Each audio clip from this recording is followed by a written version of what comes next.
At 3 a.m., my phone pinged with her location. Her ex's condo, lights blazing, while our home sat dark. Emma's phone was off, her promises broken. I could have called, raged, or driven there. Instead, I sat in silence, planning. By dawn, I'd have proof of her betrayal and a way to reclaim my life. Benjamin's hands gripped the steering wheel of his old Tacoma, parked under a flickering streetlight in Austin, Texas. The dashboard clock read 3:17 a.m. each tick slicing into the quiet. He wasn't supposed to be here, staring at a sleek downtown condo, but Emma's location hadn't moved for hours. His wife of 5 years, the woman who laughed at his bad puns and planned their future over breakfast tacos, was inside, with Ryan, her ex, the man she swore was ancient history. Earlier that evening, Emma had breezed out the door, claiming a work event at a new rooftop bar. "Don't wait up, babe," she'd said, her voice light but clipped like she was reciting lines. Benjamin had nodded, ignoring the knot in his gut. He trusted her. Had to.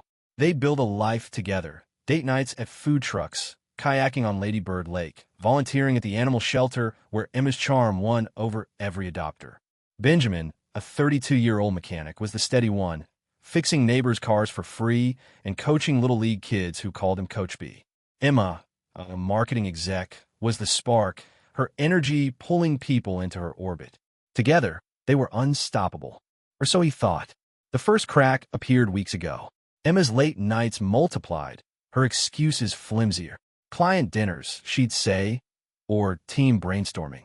Her phone, once left carelessly on the counter, now never left her hand. Benjamin brushed it off, blaming his own long hours at the shop. But tonight, when she didn't text by 11 p.m., he'd check her location on their shared app. The dot pulsed at Ryan's address, a place she hadn't mentioned in years.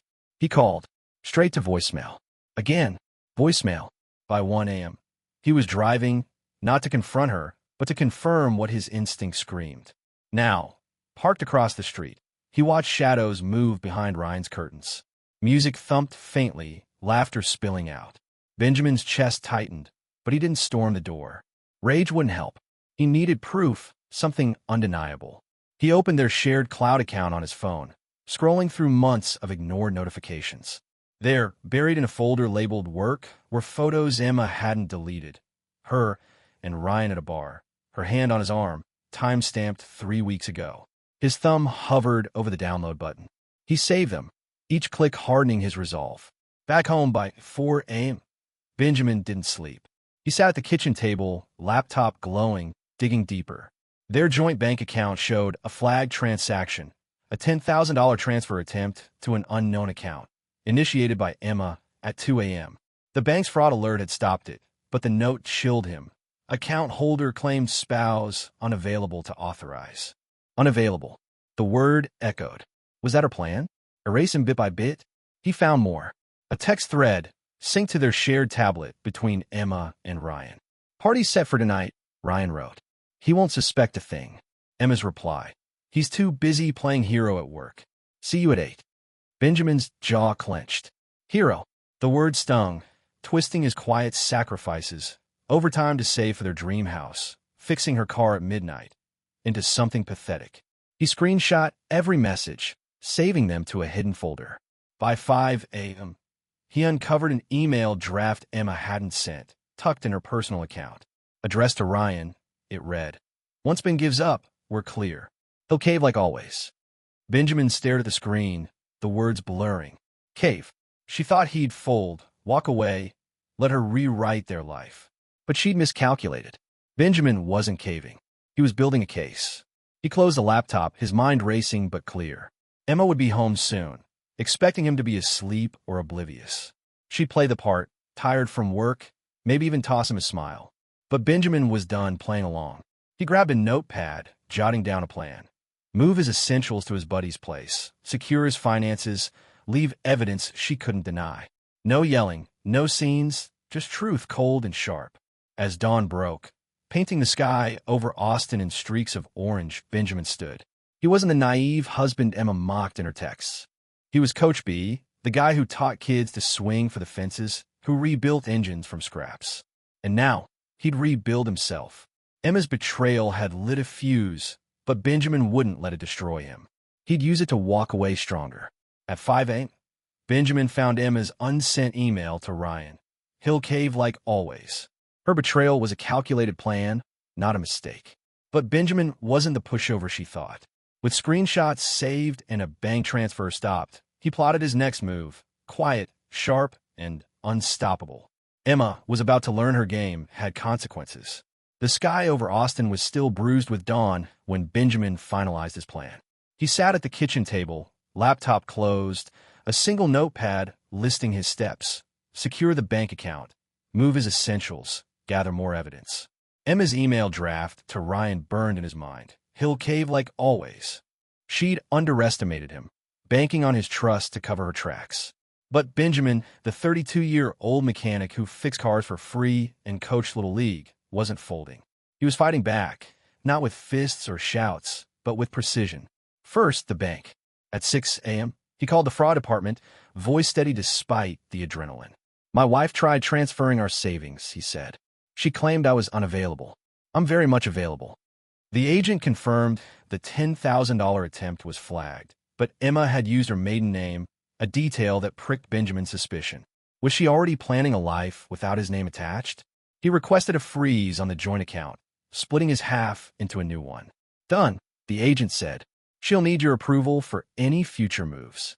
Benjamin exhaled, one piece locked in place. Next, he needed more proof.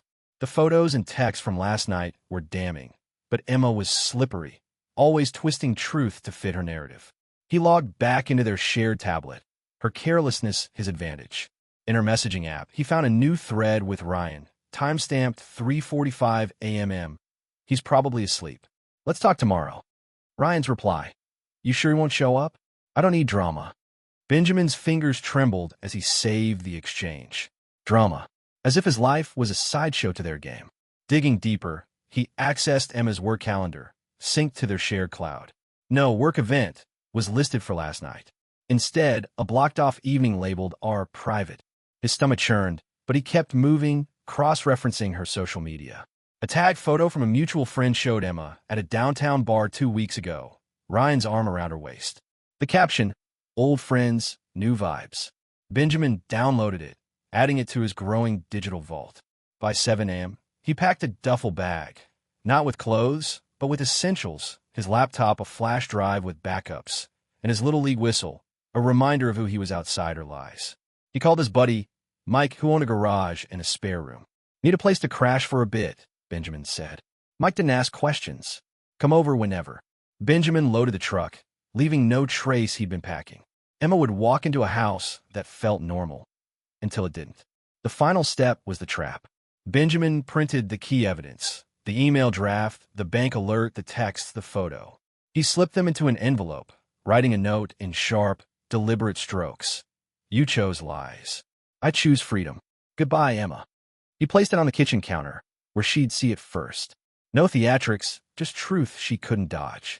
He knew she'd try to spin it, claim a misunderstanding, maybe cry for sympathy. But the paper trail was ironclad. At 7:50 a.m., he heard her car pull into the driveway. His pulse spiked, but he stayed calm, sitting at the table with a coffee mug, like he'd been up working. The door opened, and Emma stepped in, sunglasses on, her stride too casual for someone gone all night. Rough morning, she said, voice teasing, testing. Benjamin didn't bite. He slid the envelope toward her. Read this when you're ready. Her eyes flicked to it, then back to him, searching for a crack in his calm. She found none. You're up early, she said, setting her keys down slowly. Benjamin stood, mug in hand. Had some things to sort out, like our savings. Her face froze, just for a second before she laughed it off. What are you talking about? I was at a work thing. He nodded toward the envelope. It's all in there. Take your time. He walked past her, out the door, and into his truck. She didn't follow, didn't call out. He drove to Mike's, the envelope's weight now hers to carry. At Mike's garage, Benjamin unloaded his bag, the whistle clinking against the flash drive. Mike handed him a beer, but Benjamin waved it off. Need a clear head, he said. He opened his laptop, checking the cloud backups. Everything was there, texts, photos, the email. He sent a copy to his sister, Lisa, with a note. If anything happens, you know why. Lisa called immediately. Ben, what's going on? He told her enough. Emma's lies, Ryan, the bank. Lisa's voice hardened. She's always been trouble. You've got this. By noon, Emma texted, we need to talk. This isn't what you think. Benjamin didn't reply. Another text. You're overreacting. Call me. He silenced his phone. She'd seen the envelope by now, read the note, maybe even the email. Let her stew. He wasn't playing her game anymore. Instead, he called the bank again, ensuring the freeze was active. The agent mentioned a second transfer attempt, denied at 8:30 a.m. Emma was scrambling. As the sun climbed over Austin, Benjamin felt a shift. Not peace, not yet, but clarity. Emma thought she could outmaneuver him, rewrite their story with her as the victim. But every lie she told, every text she sent, was a brick in the wall he was building. He wasn't just leaving her, he was dismantling her lies, piece by piece. And when she walked back into that house, she'd find a truth she couldn't escape. Emma walked in at 8 a.m., acting innocent, but Benjamin was ready. The envelope on the counter held her lies, texts, emails, a bank alert proving her betrayal. When she saw it, her mask slipped. She tried to spin the truth, but Benjamin had Ryan's confession. He knew she was married. Her game was over, and the truth was about to hit like a storm. Benjamin leaned against the counter at Mike's garage. The envelope's contents now a weight Emma had to face alone. He'd left it there deliberately, a silent bomb ticking on the kitchen counter in their Austin home. Inside were the printed screenshots of her texts with Ryan, the unsent email plotting their new phase, and the bank alert exposing her attempt to drain their savings. The note, you chose lies. I choose freedom. Goodbye, Emma, was the final cut. Benjamin, the 32-year-old mechanic who fixed cars for neighbors and coached Little League, wasn't the pushover she'd banked on. He was steps ahead, and she was about to learn how far.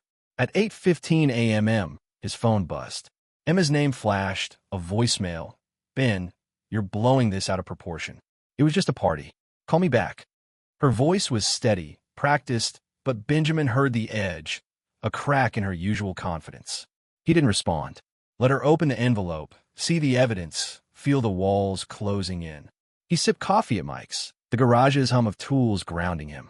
His duffel bag sat in the corner, holding his laptop, a flash drive with backups, and his Little League whistle. He wasn't going back. By 9 a.m., another text. You left stuff on the counter. What's this supposed to mean? She was stalling, trying to gauge how much he knew.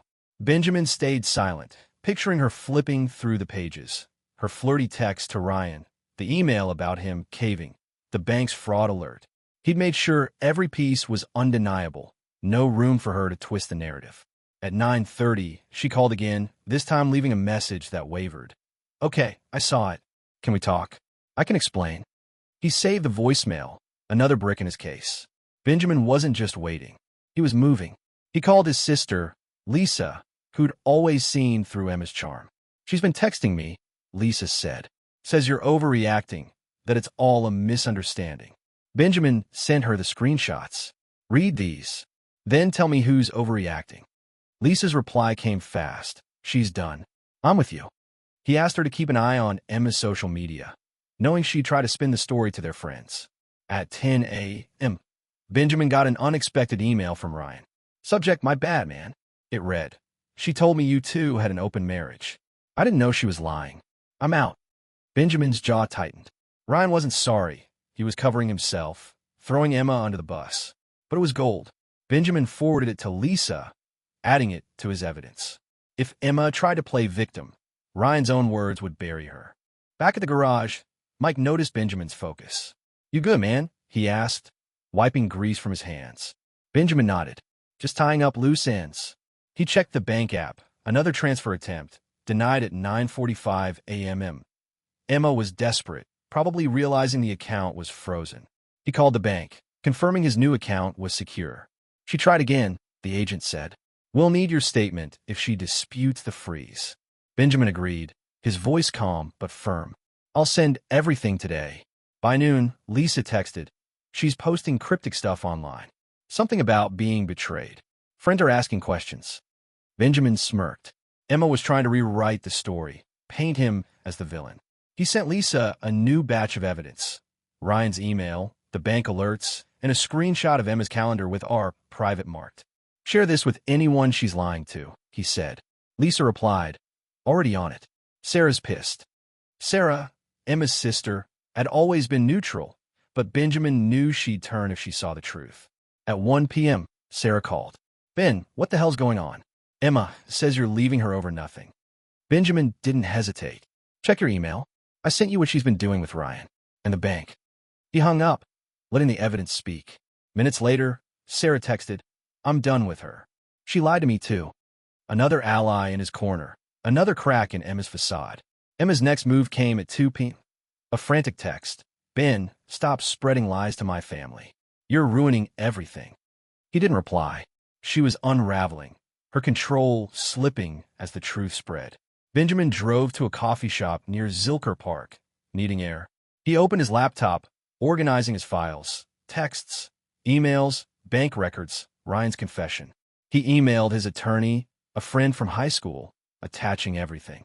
Need advice on protecting myself, he wrote. She's trying to take the savings. The reply was quick. This is enough for financial misconduct. Let's talk tomorrow. As the afternoon sun baked Austin, Benjamin felt the tide turning. Emma thought she could outplay him, use his trust against him. But every lie she'd told, every secret she'd hidden, was now a weapon in his hands. She'd come home expecting to manipulate her way out, but the envelope had changed the game. Her allies were dropping, her lies exposed, and Benjamin wasn't just walking away. He was dismantling her world, one truth at a time. Emma's lies unraveled as her sister turned against her, and Ryan leaked their texts to mutual friends. The bank froze her shady transfers, and her frantic calls to Benjamin went unanswered. Her carefully crafted narrative was crumbling, and the truth was spreading faster than she could spin it. Now, she faced the fallout of her own betrayal, alone. Benjamin sat in a quiet coffee shop near Zilker Park, the hum of Austin's afternoon traffic filtering through the open window. His phone was silent now, but the morning had been a storm. Emma's texts had escalated from deflection to desperation. You're ruining my life, Ben. Just talk to me. He hadn't replied. The envelope he'd left on the kitchen counter, filled with her text to Ryan, the unsent email plotting their future, and the bank alert exposing her attempt to drain their savings, had done its job. Emma's world was collapsing, and Benjamin, the 32-year-old mechanic who coached Little League and fixed neighbors' cars for free, was letting it happen. By 3 p.m., the fallout was in full swing. Sarah, Emma's sister, had seen the evidence Benjamin emailed, the flirty texts, Ryan's confession that he knew Emma was married, and the bank's fraud alert. Sarah's text to Benjamin was blunt. She's been lying to everyone. I'm done protecting her. Sarah had always stayed neutral, but this was too much. She called their mutual friends, sharing the screenshots Benjamin sent. By noon, Emma's social media was a minefield. Friends unfollowing, comments piling up. What's going on, and is this true? Her cryptic posts about betrayal weren't landing. The truth was louder. Ryan, scrambling to save his own skin, had made it worse. At 1:30 p.m., Benjamin got a notification from a group chat with old college friends. Ryan had leaked more texts between him and Emma, forwarded to his girlfriend, who then shared them with the group. The messages were brutal. Emma mocking Benjamin's boring job, planning to nudge him out of their shared home. He'll give it up to avoid a fight, she'd written. Ryan's girlfriend added a scathing note. You're both pathetic. Benjamin saved the thread, another nail in Emma's coffin. The bank was the final blow. At 2:45 p.m., Benjamin got a call from the fraud department. Emma had tried a third transfer, this time calling the branch directly, claiming Benjamin had abandoned the account. The agent wasn't buying it. We flagged it as potential fraud, she said. She's locked out until we investigate. Can you come in with documentation? Benjamin agreed, sending his attorney the details. His high school friend, now a lawyer, texted back, this is solid. We can file for financial misconduct if she pushes. Keep everything. Benjamin already had cloud backups, flash drives, even a printed copy in Mike's garage.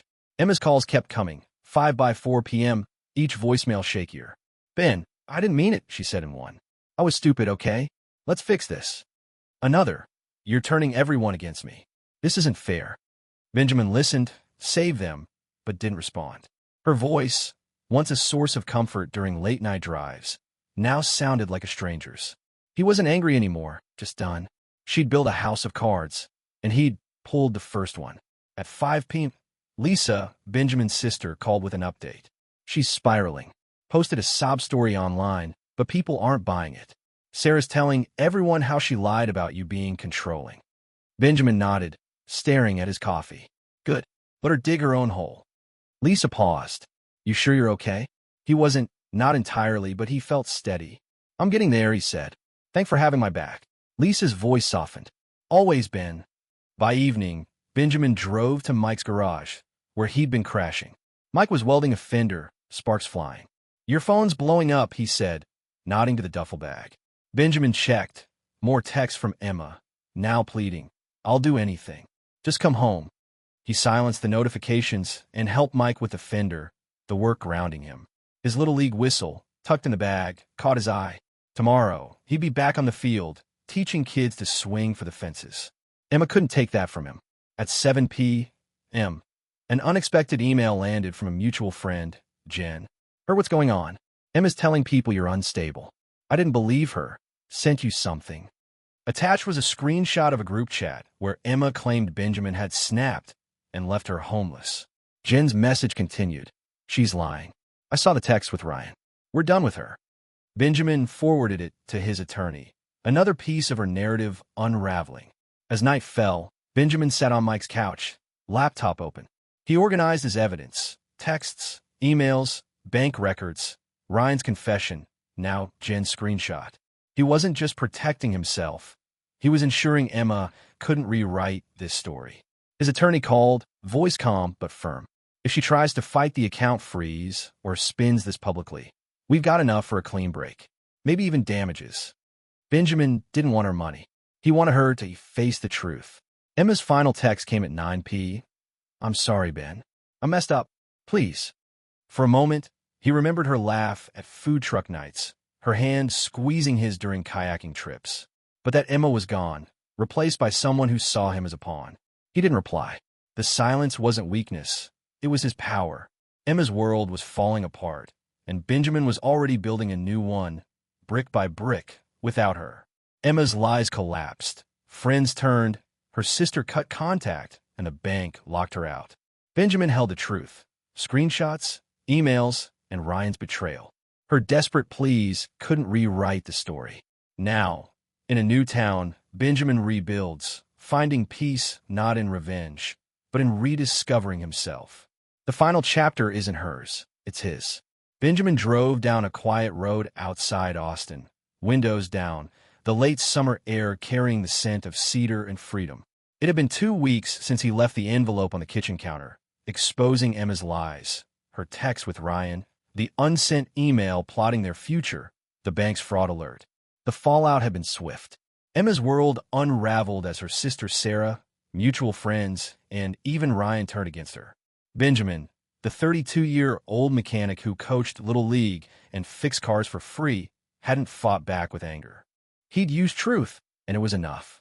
Emma's final attempt to salvage her narrative came days after the confrontation. At 7 a.m. on a Monday, she'd shown up at Mike's garage, where Benjamin was staying.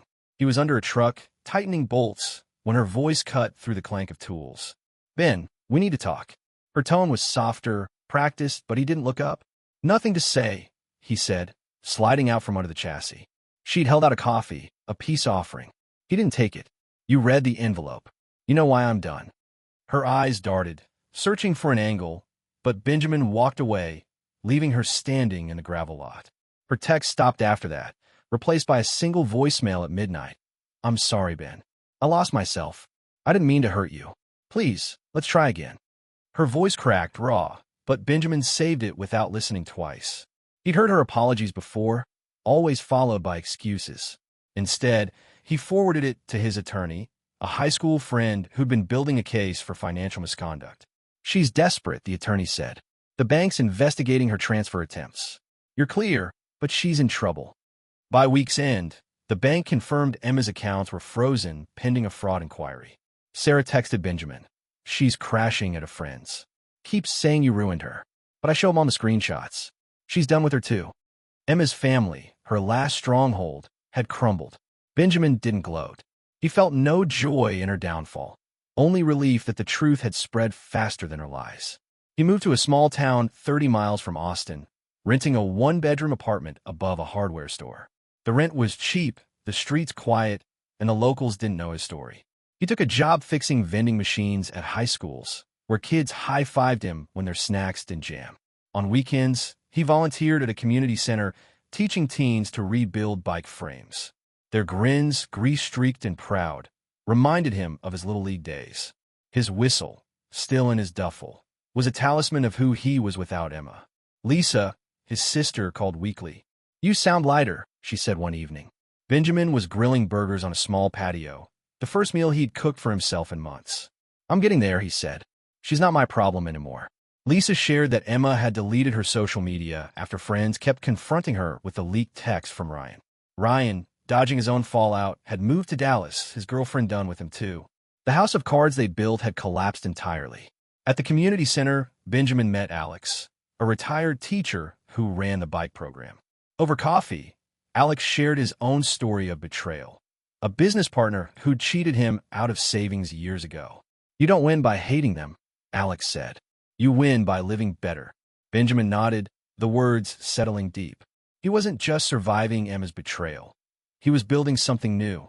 One evening, Benjamin drove to Zilker Park, parking near the trail where he and Emma once kayaked.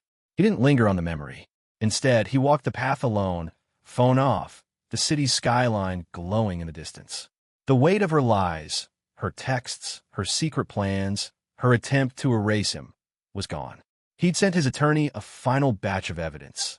The voicemails, Jen's screenshot of Emma's lies, the bank's fraud report. "If she tries anything, we're ready," the attorney said. But Benjamin knew she wouldn't. Emma had no moves left. A month later, Sarah emailed, "Emma's getting help. Therapy, I think. She asked me to tell you she's sorry." Benjamin read it, then archived it. He didn't need her apology. He'd found peace, not in her regret, but in his own steps forward. He signed up for a night class on engine repair, something he'd always wanted to master. He started journaling, not about Emma, but about the kids at the community center, the bikes they fixed, the burgers he grilled. Small victories, but his. As August faded, Benjamin stood on his patio, watching the stars over the small town. He wasn't the man Emma mocked in her emails, the one she thought would cave. He was Coach B, the guy who taught kids to swing for the fences, who rebuilt what others discarded. Emma's betrayal had cracked him open, but instead of breaking, he'd grown stronger. The truth hadn't just set him free, it had given him a new beginning.